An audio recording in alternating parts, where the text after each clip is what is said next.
আজকে রান্না করব একটু ট্যাংরা মাছ দিয়ে আলু দিয়ে বেগুন দিয়ে বড়ার জন্য। আর এখানে বাচ্চা কাচ্চাদের জন্য করব শিঙি মাছ, আর দুই একটা বান মাছের বাচ্চা আছে, এইটুকু দিয়ে তরকারি করবো আলাদা আলাদা।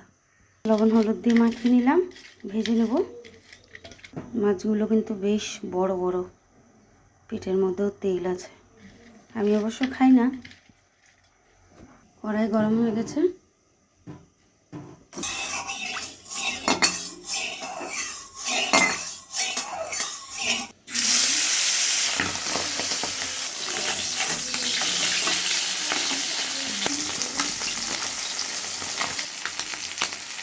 ভাজা হয়ে গেছে, নামিয়ে নেব। এখানে উচ্ছে আলু আর বেগুন কেটে নিয়েছি, এগুলো দিয়ে তরকারি হবে। এগুলো এখন ধুয়ে নেব। উচ্ছেটা একটু তেলে ভেজে নেব অল্প, যেন তিত কুটোতে না থাকে।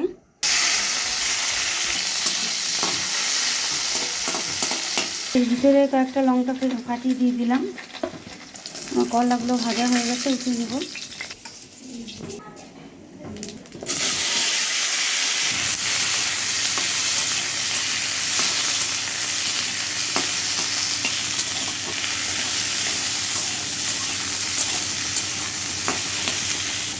খুব সিম্পল একটা তরকারি আমার হয়ে গেছে। ভাজা ভাজা গরম জল দিয়ে দিলাম।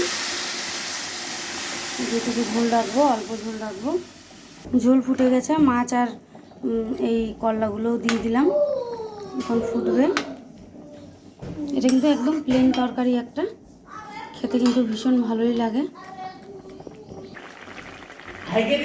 হয়ে গেল, নামিয়ে দেবো। রিচ করছি না, কারণ বর যেহেতু রিচ খায় না এখন।